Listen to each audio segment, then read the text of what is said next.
Hello my dear friends, welcome all of you to the my study channel basic booster classes. इस channel में हम पढ़ रहे हैं डिप्लोमा सिविल इंजीनियरिंग का एक important subject that is the moss.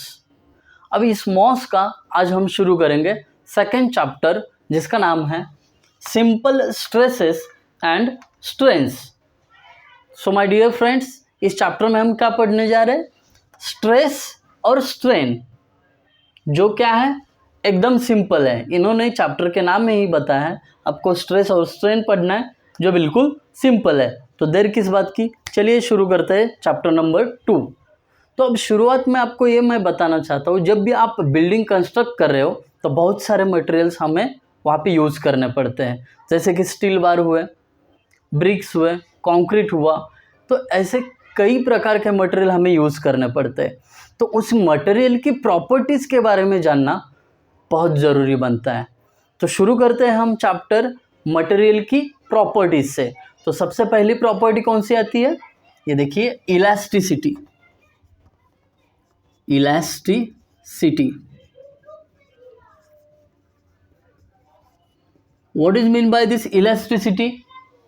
It is the property of material due to which material can regain its original size and shape after removal of load। ये इसका क्या है? डेफिनेशन है। अब इसको देख लेते हैं हम। अब इनका मानना ये है कि कोई मटेरियल है, ठीक है, ऐसा कोई मटेरियल है जिसको आप दोनों तरफ से खींच रहे हो, तो ये क्या होगा, थोड़ा सा ऐसा अपना साइज शेप चेंज कर देगा। लेकिन जैसे ही मैं ये लोड्स रिमूव करता हूँ दोनों तरफ से लगाए हुए, तो ये क्या होगा, ये अपने ओरिजिनल पोजीशन में वापस आएगा। ये लंबा हुआ इसका जो लेंथ है ये वापस इसी पोजीशन में आएगा। देखिए, जितना था उतना रहेगा। तो ये क्यों होता है? क्योंकि ये मटेरियल के अंदर इलास्टिसिटी प्रॉपर्टी है। मैं आपको एग्जांपल देके समझाता हूँ। ये देखिए, अपने पास एक रबर है। तो ये रबर एक इलास्टिक मटेरियल है, इसके अंदर इलास्टिसिटी प्रॉपर्टी है। अगर मैं इस रबर को ऐसे दोनों तरफ से खींचूं तो इसने अपना साइज और शेप दोनों चेंज किया। अब मैं इस पे जो लोड लगाया वो रिमूव करता हूँ तो ये उसके ओरिजिनल पोजीशन में आ गया। That means this rubber having elasticity property, जिसके कारण मैंने लोड लगाया तो साइज शेप चेंज हो गया, बट लोड रिमूव किया तो इसके ओरिजिनल पोजीशन में ये वापस आ गया। तो ये मटेरियल में क्या है? इलास्टिसिटी प्रॉपर्टी है। अब चलते हैं नंबर 2 प्रॉपर्टी पे, जिसका नाम है प्लास्टिसिटी। प्लास्टिसिटी, अब इस प्रॉपर्टी को समझ लेते हैं। It is the property of material due to which material undergo permanent deformation without failure. क्या कहती है प्लास्टिसिटी? कि ये प्रॉपर्टी है जिसके चलते किसी मटेरियल पे आपने लोड डाला, किसी मटेरियल पे आपने लोड डाला तो ये परमानेंटली डिफॉर्म होती है। परमानेंटली जिस शेप में आपको इसको खींचा उसी शेप में क्या हो जाती है, वो रह जाती है, रबर की तरह वापस नहीं आ जाती है, और वो भी विदाउट फेल्यूर। उसको क्या बोलते हैं हम? प्लास्टिसिटी। जैसे हमारा प्लास्टिक ले लो, प्लास्टिक को आप क्या करो, दोनों साइड से पकड़ो और उसको ऐसे खींचो, क्या होगा, वो अपना साइज शेप चेंज कर देगा। लेकिन जब आप लोड छोड़ देते हो, दोनों तरफ से स्ट्रेचिंग छोड़ देते हो, रबर की तरह वो वापस नहीं आएगा, उसी शेप में रहेगा। तो उसको क्या बोलते हैं? प्लास्टिसिटी। और प्लास्टिसिटी का बेस्ट एग्जाम्पल कौन सा रहेगा? मैं यहाँ पे एग्जाम्पल भी लिखता हूँ। प्लास्टिसिटी का बेस्ट एग्जाम्पल रहेगा प्लास्टिक। कभी भी आप देखिए, प्लास्टिक अगर उसको डिफॉर्म किया, लोड लगा के उसको साइज शेप चेंज किया और फिर लोड छोड़ दिया तो उसी शेप में रहेगा, वापस अपनी ओरिजिनल शेप में नहीं आएगा। उसको बोलेंगे प्लास्टिसिटी। अब मैं आपको ले चलता हूँ मटेरियल की तीसरी प्रॉपर्टी पे। तीसरी प्रॉपर्टी कौन सी है? तो तीसरी प्रॉपर्टी है हमारी डक्टिलिटी, डक्टिलिटी ये भी मटेरियल की एक इम्पोर्टेंट प्रॉपर्टी है। ये डक्टिलिटी प्रॉपर्टी क्या कहती है? डक्टिलिटी का मानना ऐसा है कि it is the property of material which allows to material to drawn into thin wires with the force applying on it. तो आप किसी मटेरियल पे फोर्स लगा के उससे थिन वायर्स निकाल सकते हो, तो उस मटेरियल में कौन सी प्रॉपर्टी है? डक्टिलिटी। किसी मटेरियल से आप वायर्स निकाल सकते हो तो उसको क्या बोलेंगे? वो मटेरियल में डक्टिलिटी है। जैसे कि हमारे एल्यूमिनियम, कॉपर, ये जो वायर्स रहते हैं ना, वो इस मेटल से बने हुए हैं। एल्यूमिनियम, कॉपर और भी बहुत सारे वायर्स हैं, तो वो इनके एग्जाम्पल हो गए डक्टाइल मटेरियल के। डक्टिलिटी एग्जाम्पल अगर मैं लिखना चाहूँ तो एल्यूमिनियम है,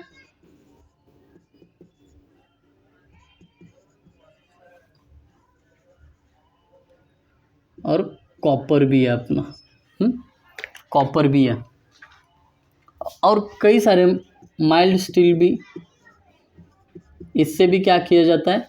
वायर्स निकाल सकते हैं। लेकिन आपके पास पत्थर दिया और बोला गया कि इससे वायर्स निकालो, इज इट पॉसिबल? एक पत्थर है आपके पास और उससे वायर निकालना पॉसिबल है क्या? पत्थर को ब्रेक कर सकते हो लेकिन उसमें से वायर बिल्कुल नहीं निकाल सकते हो। सो पत्थर इज नॉट अ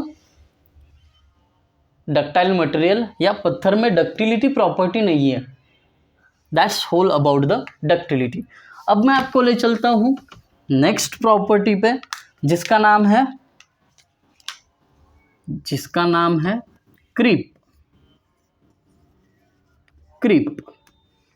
अब क्रीप का पहले डेफिनेशन देख लेते हैं क्रीप का, उसके बाद अपन चलेंगे उसके एक्सप्लेनेशन पे। सो creep, it is the property of material which allows the material to go under continuous deformation is known as creep। तो ये क्रीप नाम की जो प्रॉपर्टी है वो अपने मटेरियल को क्या करती है? कंटिन्यूस डिफॉर्मेशन के लिए हेल्प करती है। अगर कोई लोड आ रहा है ऊपर से किसी मटेरियल पे, तो वो जो मटेरियल का कंटिन्यूस डिफॉर्मेशन होता है, धीरे धीरे डिफॉर्मेशन होता है, उसको क्या बोलेंगे हम? क्रीप बोलेंगे। मैं आपको एक एग्जांपल देके समझाता हूँ, अच्छे से समझ जाओगे। ये मान लो अपने बिल्डिंग का एक बीम है जिसके ऊपर ऐसे लोड्स है। ये बीम है, बीम के ऊपर लोड है, जैसे कि इसके ऊपर स्लैब है, टाइल्स है, हम खड़े हुए हैं बीम के ऊपर, फिर कुछ फर्नीचर लगाया हुआ है, वो लोडिंग है इधर। तो ये because of this loading, external loading के कारण क्या होगा? ये बीम का डिफॉर्मेशन होगा ऐसे, राइट? ये ऐसे डिफॉर्मेशन होगा। तो ये डिफॉर्मेशन क्यों पॉसिबल है? क्योंकि इस बीम के अंदर क्रीप नाम की प्रॉपर्टी है। नहीं तो डायरेक्टली ब्रेक हो जाता ना, ये इसके ऊपर लोड डालते ना डिफॉर्मेशन होता ना कुछ होता, डायरेक्टली ब्रेक हो जाता। जैसे पत्थर है, पत्थर पे आप कोई लोड डालोगे वो डिफॉर्म नहीं होता है, सीधा ब्रेक हो जाता है। बट यहाँ पे बीम देखोगे, इसके अंदर क्रीप नाम की प्रॉपर्टी है जो बीम को अलाउ कर रही है कि धीरे धीरे अपना साइज स्ट्रेट था वो चेंज करके कर्व में आ जाए। समझ में आया? क्रीप। और डिफॉर्मेशन का मतलब क्या होता है? डिफॉर्मेशन, बार बार मैं एक वर्ड यूज कर रहा हूँ, डिफॉर्मेशन। इसका मतलब होता है change in dimension, change in dimension, और इसको क्या बोल सकते हो? चेंज इन साइज और shape, change in size and shape. अगर कोई चीज़ साइज और शेप में चेंज हो गई तो वो डिफॉर्म हो गई, ऐसा बोलते हैं हम। चलिए अब ले चलता हूँ आपको लास्ट प्रॉपर्टी पे। लास्ट प्रॉपर्टी देख लेते हैं कौन सी प्रॉपर्टी है। Fifth, rigidity. हमारी लास्ट प्रॉपर्टी कौन सी है? रिजिडिटी। तो इसका पहले डेफिनेशन देख लेते हैं। It is the property because of which material does not go any dimension change। इसका मतलब क्या है कि ये एक मटेरियल की प्रॉपर्टी है जिसके चलते आपका मटेरियल किसी भी डायमेंशन चेंज में सहायता नहीं करेगा, कोई भी डायमेंशन चेंज उसका नहीं होगा। अब इसका एग्जांपल मैं आपको देता हूँ, पत्थर। सभी ने देखा है पत्थर, ऐसा पत्थर है। अगर आप इस पे लोड अप्लाई कर रहे हो, ऊपर से लोड अप्लाई कर रहे हो या आप इसको खींच रहे हो, तो क्या ये पत्थर अपना साइज शेप चेंज कर देगा? बिल्कुल भी नहीं करेगा।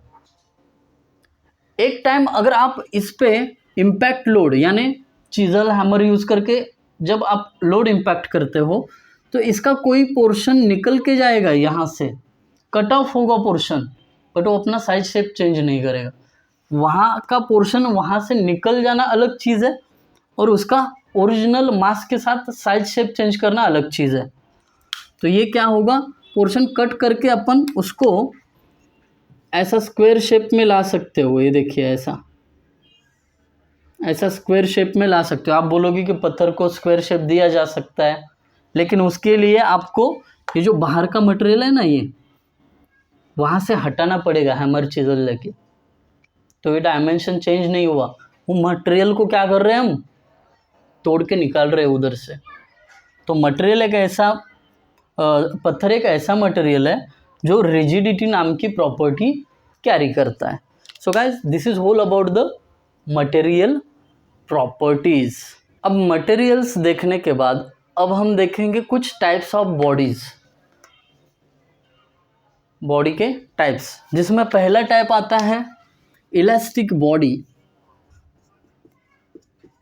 इलास्टिक बॉडी, अभी इलास्टिक बॉडी किसको बोलते हैं?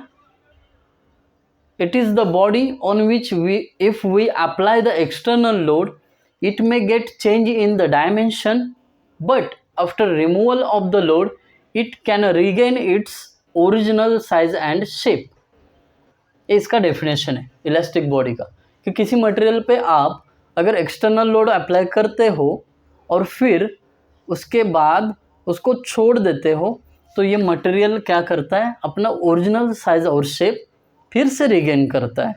उस प्रकार की बॉडी को क्या बोलते हैं हम, इलास्टिक बॉडी। और इसका अच्छा वाला एग्जांपल है रबर। ठीक है, रबर इसका एग्जांपल है।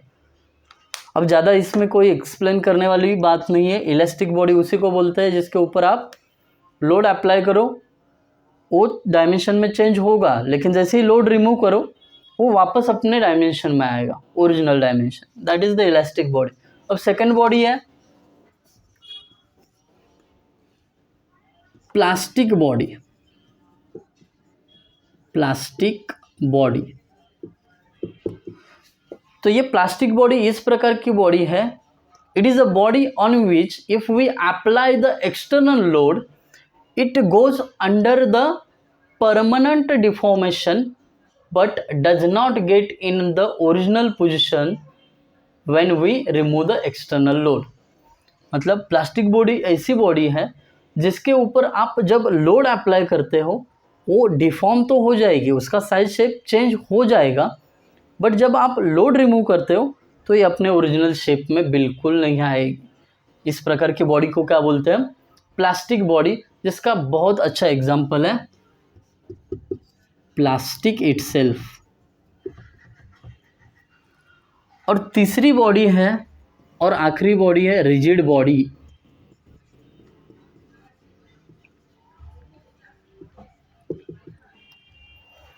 अब ये बॉडी को रिजिड कब बोलेंगे, when we apply the any external load on a body that body does not undergo any change, that body does not go any dimension change, that body is the rigid body।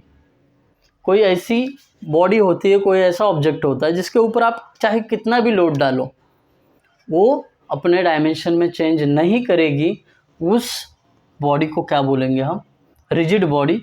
और इसका example आपको पता है क्या है, stone, पत्थर।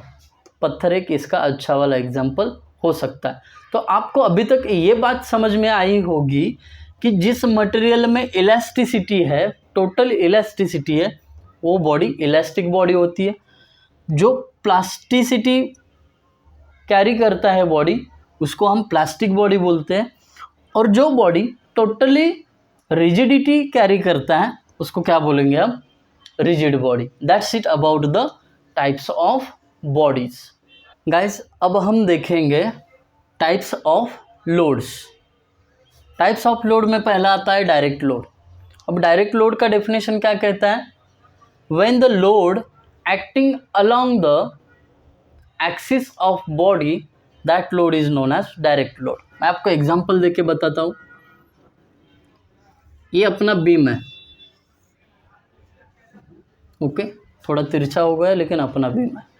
तो ये बीम का एक एक्सिस होगा, ये बीम का कोई एक्सिस होगा सेंटर पे। ये बीम का क्या है? एक्सिस है। जो लोड इस एक्सिस पे लगता है, मतलब यहाँ पे, ये एक्सिस के अलोंग लगता है, बराबर एक्सिस पे लगता है, उसको क्या बोलते हैं हम? डायरेक्ट लोड बोलते हैं। अब इसेंट्रिक लोड किसको बोलेंगे? The load which does not act along the axis of body. जो एक्सिस पे नहीं लगता उसको इसेंट्रिक बोलते हैं। लीजिए एग्जांपल यहाँ पे है आपके सामने। अगेन एक बीम है, जिसका एक्सिस मैं क्या करता हूँ, रेड पेन से दिखाता हूँ, ओके। तो अब जो लोड इस एक्सिस पे नहीं लगेगा, उसके साइड में लगेगा, कहीं पे भी लग सकता है, एकदम कॉर्नर पे, यहाँ पे, बट एक्सिस के अलोंग नहीं लग रहा है। इसका मतलब वो लोड क्या है? एसेंट्रिक लोड है। अब चलते हैं शेयर लोड पे। अब shear load, the load which acting along the surface of body और tangential to the body is known as shear load. अब टेंजेंशियल लोड मतलब क्या होता है, चलिए देख लेते हैं। अगेन मैं बीम ही ड्रॉ करता हूँ। अब कोई लोड इसके सरफेस पे लग रहा है, इसके सरफेस पे, ऐसा टेंजेंशियल, ठीक है, ऐसा टेंजेंशियल लग रहा है, तो इसको क्या बोलेंगे हम? Share load. बिल्कुल सरफेस पे लग रहा है। This are the 3 types of loads. जो एक्सिस पे लगता है डायरेक्ट लोड, जिसमें आते हैं टेंसाइल और कॉम्प्रेसिव लोड। टेंसाइल और कॉम्प्रेसिव लोड। टेंसाइल का मतलब बाहर की तरफ पुल किया जाता है, और कॉम्प्रेसिव का मतलब उसी एक्सिस पे अंदर ऐसा पुश किया जाता है। ये डायरेक्ट लोड के 2 टाइप है। अब इसेंट्रिक लोडिंग, एक्सिस को छोड़ के कहीं पे भी लग रहे हैं सरफेस पे, तो उसको क्या बोलेंगे? Eccentric loading. और शेयर लोड किसको बोलते हैं? जो आपके बॉडी का सरफेस है उसके अलोंग अगर लग रहा है कोई टेंजेंशियल, तो उसको शेयर लोड बोलते हैं। That's it about the types of load. तो गाइज, आज के लेक्चर में हमने क्या देखा? सबसे पहले देखे प्रॉपर्टीज़ ऑफ मटेरियल, उसके बाद देखे टाइप्स ऑफ बॉडीज़, और तीसरा पॉइंट देखा हमने टाइप्स ऑफ लोड्स। तो इसके ऊपर एमसीक्यूज में कोई क्वेश्चन पूछे जा सकते, तो अच्छे से ये प्रॉपर्टीज समझ लो, आप इजीली क्वेश्चन को आंसर कर सकते हो, मल्टीपल चॉइस क्वेश्चन को। Thank you guys for watching this video. अगर आपने लाइक नहीं किया है, सब्सक्राइब नहीं किया है, शेयर नहीं किया है, तो आज ही अभी यहाँ पे सब्सक्राइब का बटन दबाइए, ताकि नेक्स्ट जो लेक्चर मैं डालूँगा उसके आपको नोटिफिकेशन आ जाएंगे। Thank you guys.